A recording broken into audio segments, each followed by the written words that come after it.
Hello, everyone. Welcome to the next episode of the Sound on Siren podcast. Ligay, how is everyone doing? Okay, so before we get into it here, I'd love to invite you to take a couple of deep breaths with me here, if you can. So inhaling through your nose, exhaling through the mouth. Inhaling through the nose. Exhaling through the mouth.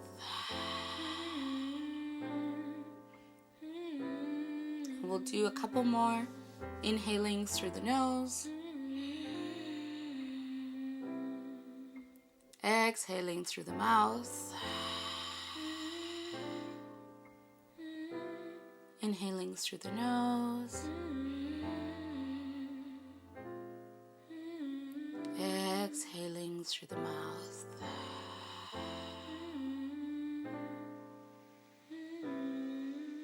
Wonderful. Welcome. So we've got a new setup going. I'm trying something new in my little creative bag. But I also like to see myself. It allows me to figure out what I look like, strip some of this paranoia that happens when I can't see myself when I'm doing things. And maybe that's an episode for another time, this constant paranoia of being perceived and the straddling, this line of how much sense and what is an okay level to ask people what their experience of me is continuously, and really how much my mind needs that, really how much that filters into the type of content that I make, the fact that I make content as well. Being perceived, perception, very interesting bag. We all know this. I hope you are all doing as well as possible. I'm going to start off at the top of this episode here and just saying thank you for joining me for another episode. My YouTube video last week has about 30 plus views, which is the most views so far that we have on a YouTube video, which is really exciting. And we're going to keep going and seeing, because we're trying and we're playing and we're figuring it out, innit? We're trying, we're playing, and we're figuring it out. That's really what we're doing on YouTube. And so as we can see, if you haven't already noticed, if you haven't already seen, if you haven't already checked it out, if you haven't already been like, you look a little different. You look a little different than you did last time. I do look a little different than I did last time. So welcome. What I feel like might be the final form that my hair will take in terms of the style of it, of locking my hair. I don't really see myself going back to an afro. I feel like it's going to be locked and loaded until time comes for me to vomitus.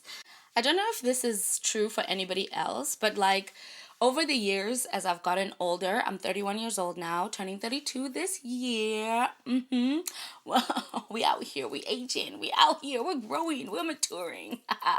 But as I've grown over the years, I've started to see more and more of myself, but also more and more of my family in my face, in my look, in my stature, in my body, and this kind of view, this seeing, this realization feels very married to who as a child I've always envisioned myself to become in the future, and kind of this role that I had in my head for myself, within community, what I wanted to do, how I wanted to do it as well. And my locks, so we are 7 months in.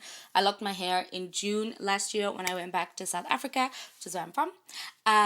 And my hair wasn't short. I didn't start with like, like tiny, tiny baby locks. I think maybe my hair was like this long, maybe a little bit longer.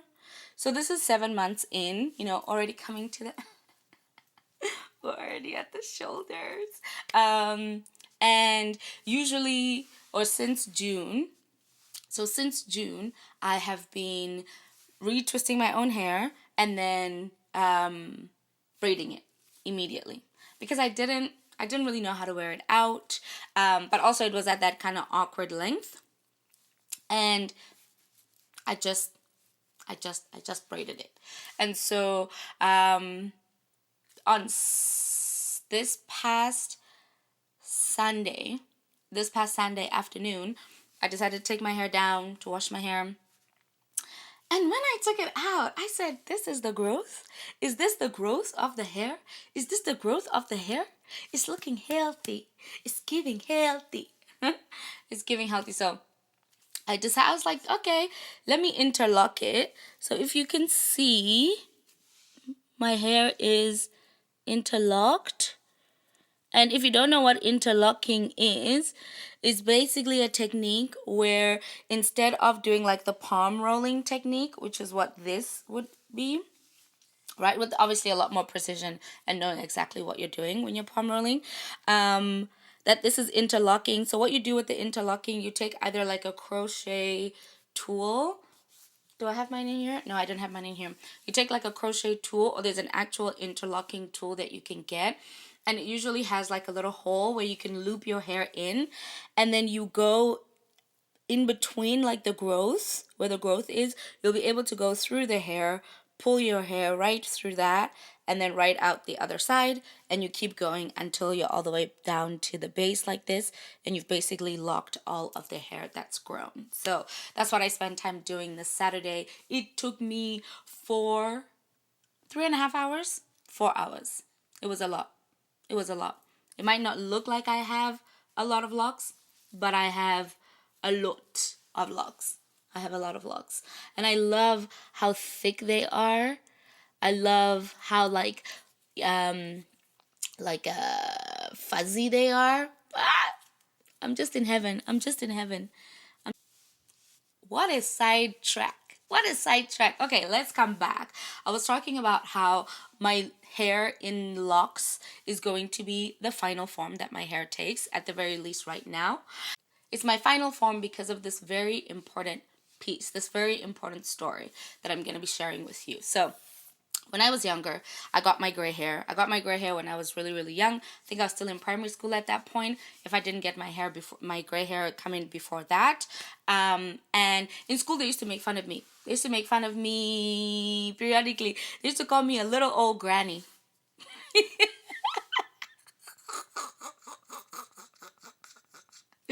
They used to call me a little old granny. Okay? They would kwara me, bruh. That's what it is in Zulu, like sa kwarana.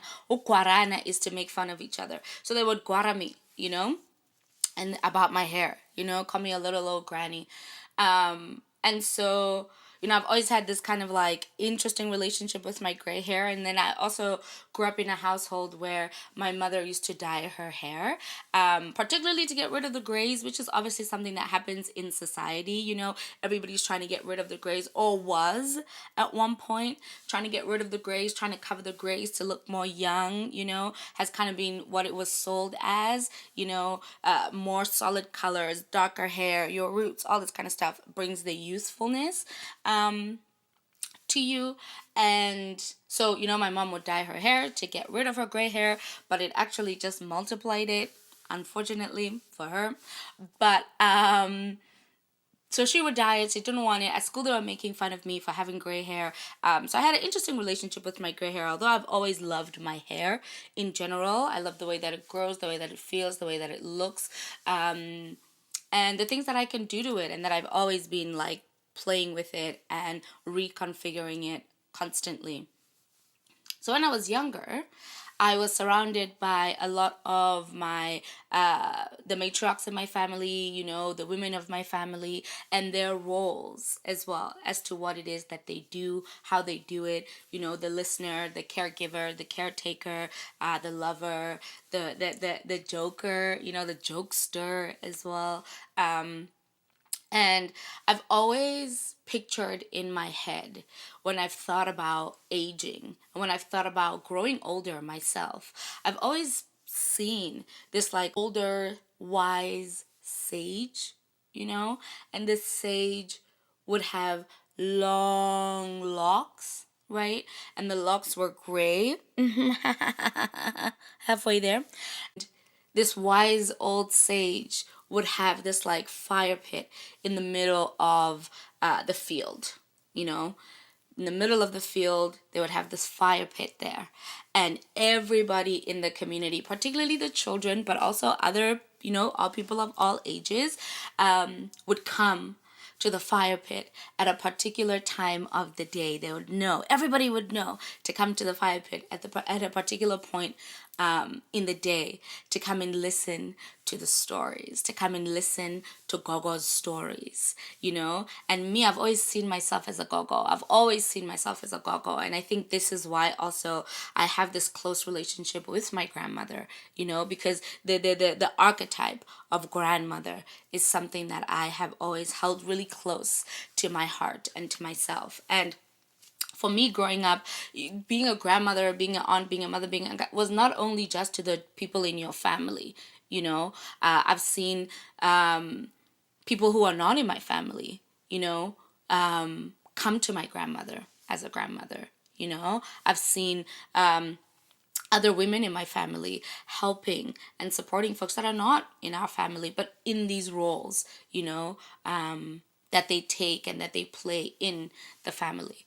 And so I've always seen myself as this wise sage, just getting more and more into it. When they say you're aging like a fine wine, I'm aging like a fine gogo.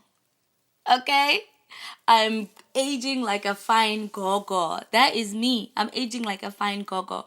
I've always been so enthusiastic about getting older. I've always been so enthusiastic about getting older because I've always tied it to wisdom. I've also always tied it to adventure and stories, because all of the aunties, in the neighborhood that I would go to talk to, all of the aunties that would be tapping me on the shoulder in the taxis, school rides home to talk to me, or stop me somewhere to talk to me and tell me their stories, or that I would go to and listen, to their stories, sitting so patiently waiting for them to share and reveal and let me into their experiences and adventures, right? All of them had stories. All of them had lived a particular life. All of them had, this like beautiful way of storytelling, even in general, like there's nothing for me that is sweeter than a moment of storytelling. There's nothing. Even if we're in a conversation, and it's tea time and it's story time, and my friends would know what I'm talking about, and it's tea time and it's story time, there's nothing that is more fulfilling than a story time moment for me, because to hear story and to story tell, such a beautiful experience. And so, growing up, I've always imagined myself becoming this gogo, becoming this sage, becoming this storyteller. And in order to be a storyteller, what do you need? You need stories, innit? You need stories, innit? And so I think this is also what really ties into my identity as somebody who says yes, my disposition as somebody who says yes. I say yes to life. I say yes to chance. I say yes to opportunity. I say yes to the thrill of it. I say yes to the fun of it. And I've experienced so many different things because I've said yes, because I've said yes, and I'm also readily aware that everything is story. everything is story, and that this adventure could lead to another story that I could tell, at the fire pit, in the field, surrounded. And we'd have like musicians there, we'd have like people who are playing their instruments, maybe we have the drums or something. It would really be this like infusion of storytelling. Almost imagine like this idea of like a theatrical production, but without the stage, without the theater, without the costume. And it's really just like in who I am and how I storytell and how I weave meaning and wisdom and lore and hope, and aspiration to the youth, to the children, and to those who will listen, really, because I know that my audience, I'll be looking at the analytics, I know that my audience is not particularly youth, but to anybody who will listen, to really infuse and, to even speak to the young one inside you. To speak to the young one inside you. To speak to the young one inside you. So, all this to say that we are here. New avatar unlocked, readily loaded, right? And we are potentially in our final form in this way. And it's so, I caught myself when I was, interlocking my hair on Sunday. And I was looking in the mirror and I just started laughing. Because I was like, wow, look at you, dude. Look at you. Like you are really aging like a fine gogo. You are really aging like a fine gogo. And it is such a beautiful experience. It's such a rich experience for me. And I wonder if folks have that. Do you have your realizations where you're looking at yourself, not critically, not looking at yourself to change or to mold, but to really look so deeply as to reach into your soul, to really see who you are, transforming into, who you are more deeply becoming. I am of the belief of and the understanding that we are not learning ourselves, that we are actually remembering ourselves.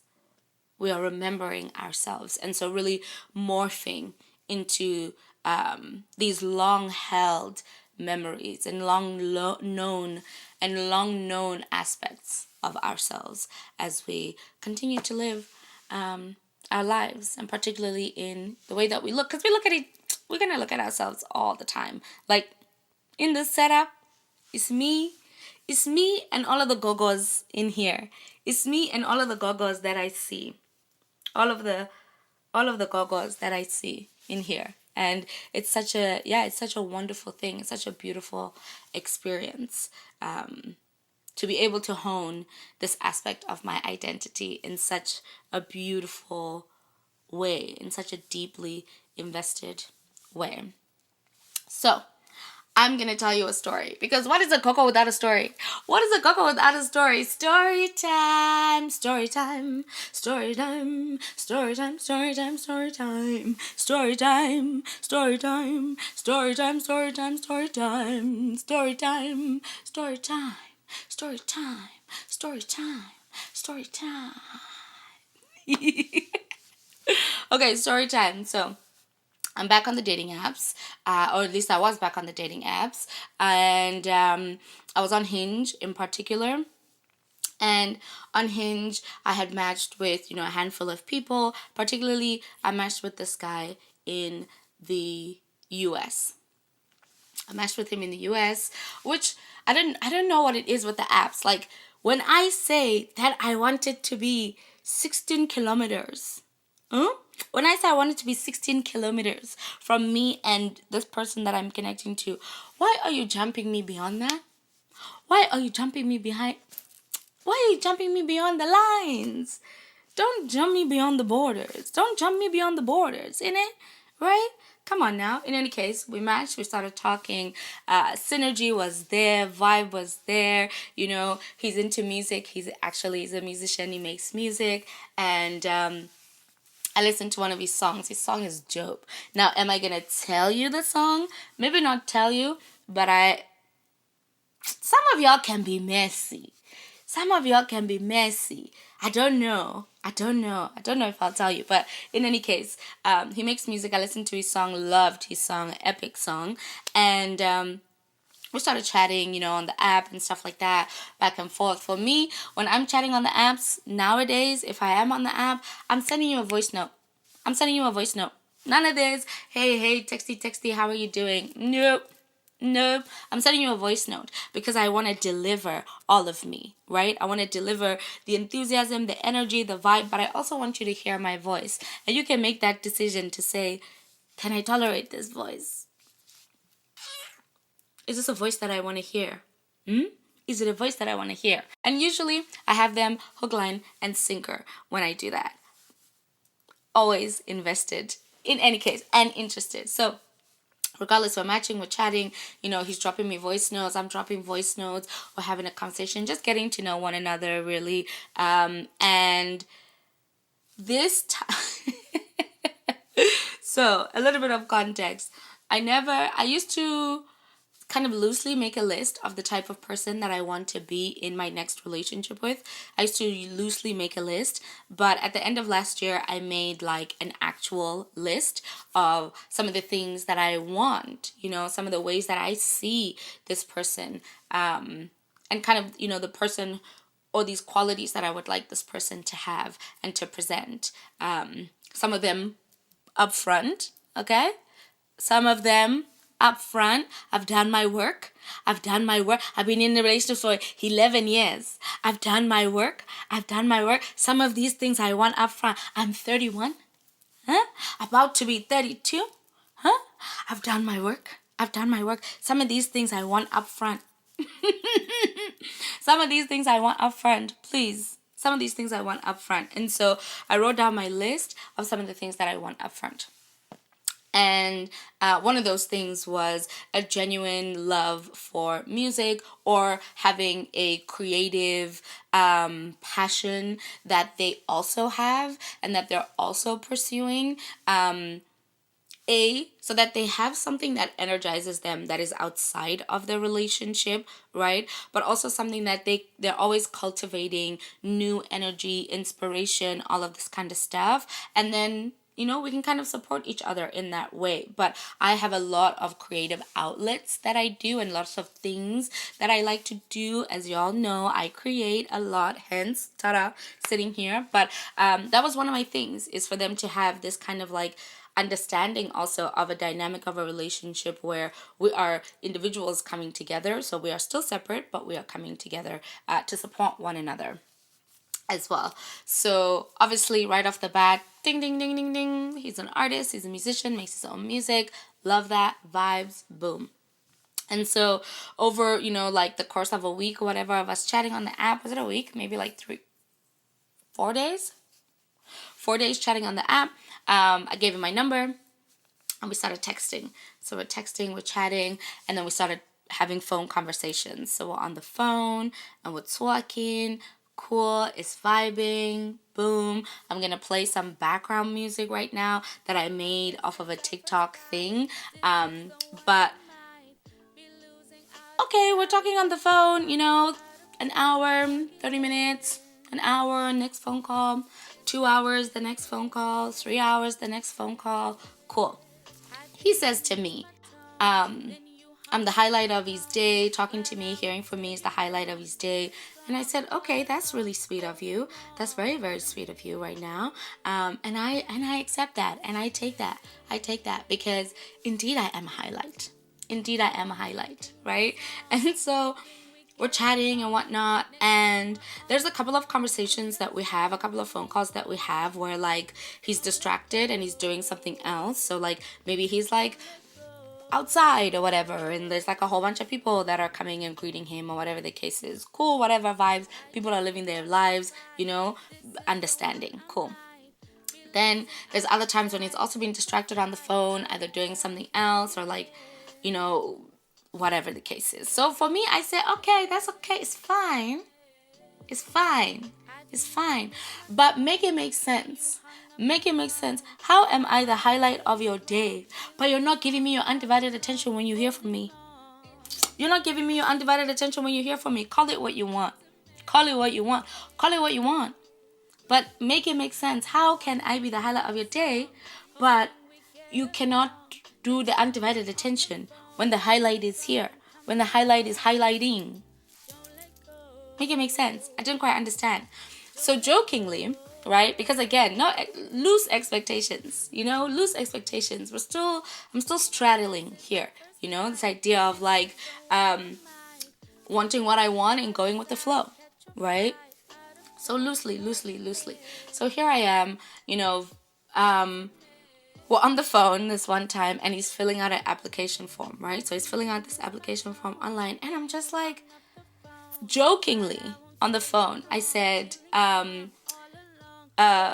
want your undivided attention, right? Jokingly on the phone, I said, I want your undivided attention.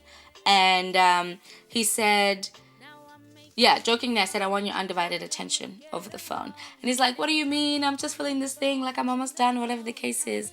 And then I said, no, call me when there's a little bit of synergy. Call me when there's a little bit more of synergy, right? And then the call went left. Right? Because he got offended and thought that I was saying that because he's busy and prioritizing other things, that it means that we don't then have synergy. But that's not what I meant. And also, on top of that, this individual and I speak so candidly to each other, so flippantly to each other about many, many things. There's been many, many times where we've joked so candidly about things that we're talking about, the ways that we even speak to each other on the phone, right? And so when the call went left and he started to get offended, for me, I was a bit confused. So I didn't poke out. I didn't put my fist up. I just said, okay. Call me, he's like, I'll call you back. I said, cool. He didn't call me back. Fast forward to the next day. He didn't call me back. I think I messaged him that night and I was like, hey, are you all right? He messaged me the next morning, said that he's okay. Cool. He just felt like, when I said that there wasn't any synergy because he was like filling out this form online, that he felt like I was being selfish and that wanting his undivided attention was being selfish. Okay. It makes sense. And also, I was joking. Like, I understand if at that point, maybe there was other things, maybe my tone just didn't, come all the way across. Fine, cool, I understand. But like,